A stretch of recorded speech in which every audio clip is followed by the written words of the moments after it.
아파트 값이 들썩이고 있습니다. 재건축 기대감이 커지면서 한 여의도 아파트 단지는 불과 2달 만에 5억이 넘게 올랐는데요. 자, 이렇게 되면 결국 시장에도 불이 다시 붙을 수 있다는 관측입니다. 시장의 혼란을 잠재우기 위해서는 빠른 대책 마련이 필요해 보입니다. 안녕하세요, 복마마입니다. 최근에 대통령 선거가 있었잖아요. 요즘에 이재명 대통령이 당선이 되면서 돈이 많이 풀릴 거라는 기대감이 엄청 있는데요. 자, 코로나 시즌처럼 자산 시장이 폭등하는 거 아니냐는 우려가 나오고 있습니다. 벼락거지가 그때 많이 탄생했었잖아요. 자, 과연 이번에는 어떻게 될지 한번 같이 알아보겠습니다. 자, 시작해 볼까요? 최근 뜨거운 화두로 전국민 25만 원 민생회복 지원금이 있는데요. 어떤 상황인가요? 현재 정부는 민생회복 지원금 준비에 박차를 가하고 있는 상황인데요. 추경을 통해서 25만 원을 일괄 지급하는 방안을 검토 중인 상황입니다.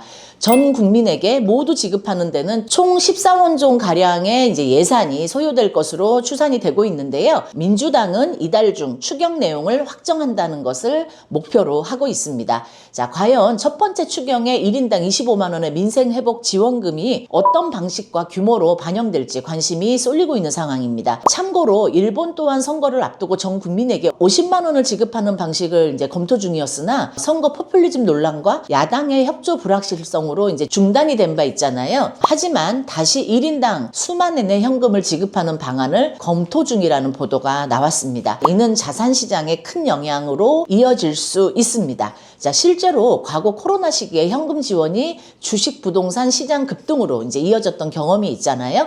이번에도 비슷한 흐름이 반복될 수 있다는 겁니다. 자, 그리고 이재명 대통령은 주식시장 부양에 더 큰 관심이 많다는 분석도 있는데요. 그렇다 보니까 부동산이 예전처럼 극단적으로 억제되진 않을 것이라는 전망도 나오고 있습니다. 즉, 규제는 일부 완화, 또 공급은 공공주도로 돈은 시장에 푼다는 거죠. 또한 요즘 경기 침체 때문에 한국은행도 금리를 계속 낮추는 방향으로 가고 있잖아요. 앞으로도 추가 인하 가능성이 높다는 전망이 나오고 있습니다. 그렇게 되면 대출이 더 쉬워지고 이자 부담이 줄어서 자연스레 부동산 수요도 다시 살아날 수가 있는 거죠. 자, 이렇게 되면 결국 부동산 시장에도 불이 다시 붙을 수 있다는 관측입니다. 이재명 정부의 부동산 정책으로는 어떤 게 있나요? 우선 정부 기조부터 살펴보자면 이번 정부는 문재인 정부 시절의 억제주의에서 벗어나서 대규모 주택 공급과 또 규제 완화로 전환이 되었습니다. 그래서 이재명 대통령의 부동산 정책 방향은 공급 확대와 공공성 강화 두 축으로 요약을 할 수 있겠습니다. 이번 정부는 사기 신도시를 중심으로 공공주도 공급 확대를 핵심 전략으로 삼고 있습니다. 예전처럼 민간 중심이 아니라 정부 주도로 직접 나서겠다는 거죠. 자, 이재명 대통령이 강조한 포인트는 주택은 준비부터 입주까지 최소 10년이 걸린다. 지금 안 하면 나중엔 정말 대책이 없다는 겁니다. 자, 실제로 이번 정부가 준비 중인 4기 신도시는 서울 접근성이 좋은 지역 위주로 GTX 역세권 중심으로 조성이 될 가능성이 높아요. 근데 여기서 중요한 포인트가 하나가 더 있습니다. 바로 좋은 땅에 공공임대주택을 짓겠다는 건데요. 지금까지 임대주택은 대체로 지하철역에서 멀거나 불편한 위치에 지어졌었는데요. 이재명 정부는 한강뷰, 역세권 등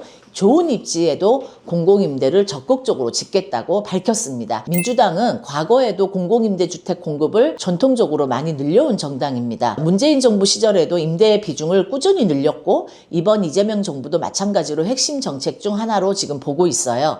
하지만 4기 신도시 관련해서는 논란이 많은 상황입니다. 3기 신도시도 아직 미완성되고 공사도 지연되고 있는 상황인데 4기 신도시도 비슷한 문제를 겪지 않을까요? 네, 3기 신도시도 아직 완성되지 않았는데 4기라니 이런 우려가 지금 나오고 있습니다. 지금 현재 대다수 신도시가 지연 또는 미착공 상태인데요. 보상 지원 문제와 공사비 급등으로 인해 일정이 밀리고 있는 상황입니다. 자, 이에 이 대통령은 3기 신도시 개발에도 속도를 내겠다고 밝혔는데요. 그렇지만 아무리 빨라도 10년, 15년이 걸려서 2040년쯤에나 완성이 되면은 그때 우리나라 경제와 인구는 어떻게 되어 있을지 아무도 장담하지 못하는 상황입니다. 혹시나 인구가 감소했을 경우에 신도시 물량이 그때 가서 정말 필요할까라는 의구심이 들기도 하고요. 또한 정부 재정이 투입이 되어야 하기 때문에 결국에는 국채 부담이 커지고 지자체의 협조도 불확실하다고 볼 수가 있습니다. 또한 주 타겟층인 이제 청년층조차도 출퇴근이 가능한 서울 근처에 살고 싶어 하지만 후보지 대부분은 서울 외곽이기 때문에 정작 이제 실수요자에게는 외면받을 수 있다는 위험이 있다는 것입니다. 자, 이러한 문제점과 우려 섞인 시선을 어떻게 극복해 나가야 할지 아직 구체적인 입지, 공급 물량, 일정 등이 제시된 바가 없고 방향성만 제시된 상태이기 때문에 앞으로는 지금 지켜봐야 될 것 같습니다. 자, 그럼에도 사기 신도시 공약을 건 이유는 수도권 집값 불안과 청년 주거 위기, 또 기존 공급 정책의 한계를 타개하기 위함이라고 밝혔습니다. 신도시 정책의 핵심은 GTX와의 연계가 핵심이라고 하는데 어떻게 되고 있나요?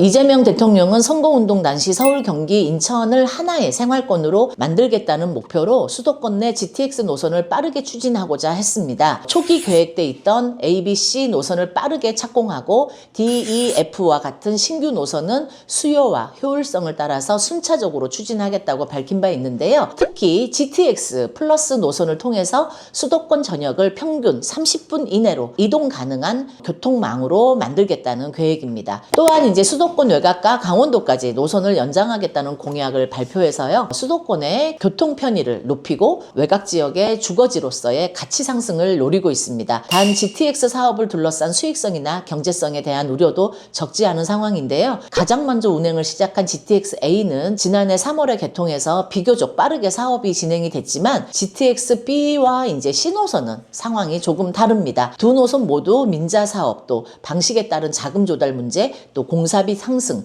그리고 주민 반발이나 복잡한 행정 절차 등 여러 이유로 인해서 착공이 계속 지연되고 있는 실정입니다. 자, 이처럼 GTX 전국 확장은 지방 균형 발전에 기여할 수는 있지만 철저한 예비 타당성 조사와 공사비 현실화 등 철저한 준비가 필요하다는 목소리가 나오고 있습니다. 자, 이렇게 이재명 정부는 4기 신도시 조성, 1기 신도시 재정비 본격화, 또 GTX 조기 착공 및 추가 연장 등의 공급 확대 이제 정책으로 세금이나 대출 규제보다는 공급 자체를 늘려 자연스레 가격을 안정화시키는 방향으로 가고자 하고 있습니다. 서울과 수도권 중심으로 한 교통과 주택 공급이 동시에 추진되고 있어서 시장의 흐름을 보면 기대감이 엿보입니다. 관련 정책이 발표되자마자 이제 주요 지역에서는 움직임이 이제 좀 생기고 있는데요. 강남, 목동, 여의도 등의 재건축 지역은 호가 이제 상승 중이고 GTX 예정지로 꼽히고 있는 의왕, 평택, 운정 등도 프리미엄이 붙는 중이라고 합니다.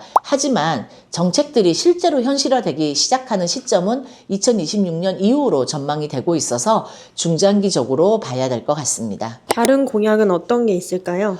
바로 이제 재개발 재건축 규제 완화입니다. 이재명 대통령은 용적률 상향, 재건축 안전진단, 기준 제조정을 통해서 정비 사업을 약속한 바 있는데요. 이에 서울 주요 재건축 단지를 중심으로 아파트 값이 들썩이고 있습니다. 재건축 기대감이 커지면서 한 여의도 아파트 단지는 지난 3월 32억이었던 전용 135제곱미터 가격이 불과 2달 만에 5억이 넘게 올랐는데요. 재건축 초과 이익 환수제가 유지될 가능성이 크다는 관측으로 인해서 재건축을 앞둔 단지들의 불안감이 지금 커지고 있습니다. 쉽게 말해서 재건축에서 집값이 많이 오르면 그 이익을 나라가 가져가는 제도인데요. 조합원별 초과 이익이 8천만 원을 넘으면 세금을 환수하는 제도로서 현재 시장에서는 제도 개선 여부에 촉각을 곤두세우고 있습니다. 저번 이제 정부에서는 제초안 이제 폐지에 대한 논의가 진행이 됐으나 결국 무산된 바가 있었습니다. 이재명 대통령은 후보 시절 재건축을 통해서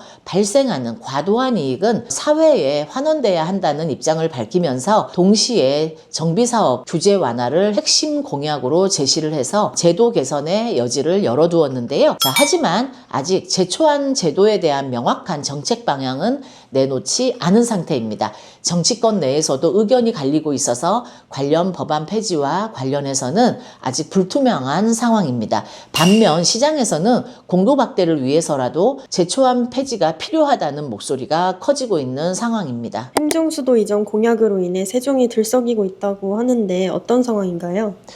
네, 이 대통령이 건 공약 중 균형발전 방안으로 세정행정도시 완성, 즉 대통령 임기 내 국회 세종의사당과 대통령 세종집무실을 건립한다는 내용이 있어서 선거 전부터 세종이 들썩이게 됐는데요. 지금 어느 정도이냐면요. 이재명 정부의 행정수도 완성에 대한 기대감으로 지난 5월 세종 아파트 낙찰가율이 크게 상승했다고 합니다. 자, 인근 지역인 대전과 충남도 같이 올랐을 정도인데요. 자, 4월까지만 해도 82.3%였던 세종 아파트 낙찰가율은 5월 97.7%로 15.4%포인트 상승을 했습니다. 자, 이는 2021년 9월 이후 세종시에서 가장 높은 낙찰가율인데요. 자, 하지만 당선 이후 대통령은 세종집무실에 대한 의지를 완전히 꺾지는 않았지만 청와대 복귀를 결정함에 따라 실제 대통령실 세종 이전 가능성은 낮아진 것이 아니냐는 분석도 나오고 있습니다. 이 대통령은 장기적으로 세종이 마지막 정착지라고 밝힌 바 있기에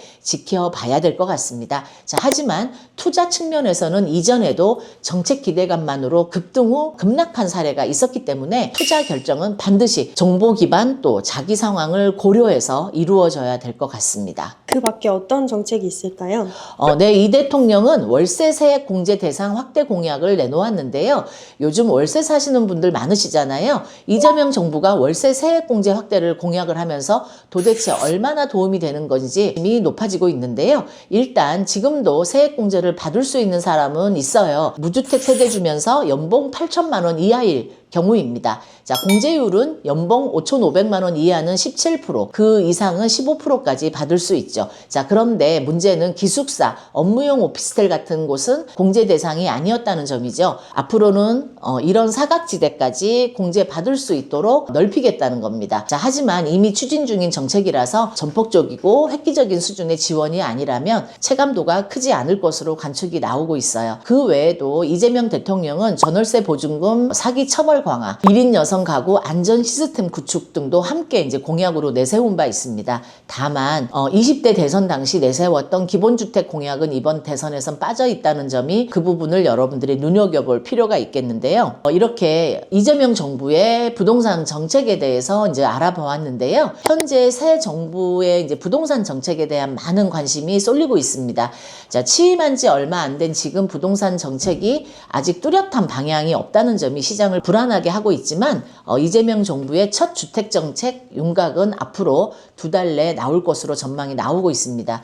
조기 대통령 선거로 인해서 구체적인 청사진을 구성하는 데는 다소 이제 시간이 걸릴 수밖에 없는데요. 시장의 혼란을 잠재우기 위해서는 빠른 대책 마련이 필요해 보입니다. 여러분들은 이번 정부의 부동산 정책에 대해서 어떻게 생각하시는지 댓글로 의견 남겨주시고요. 좋아요랑 구독도 많이 눌러주시면 앞으로도 더 많은 알찬 부동산 정보 알려드리도록 하겠습니다. 지금까지 복마마였습니다. 안녕!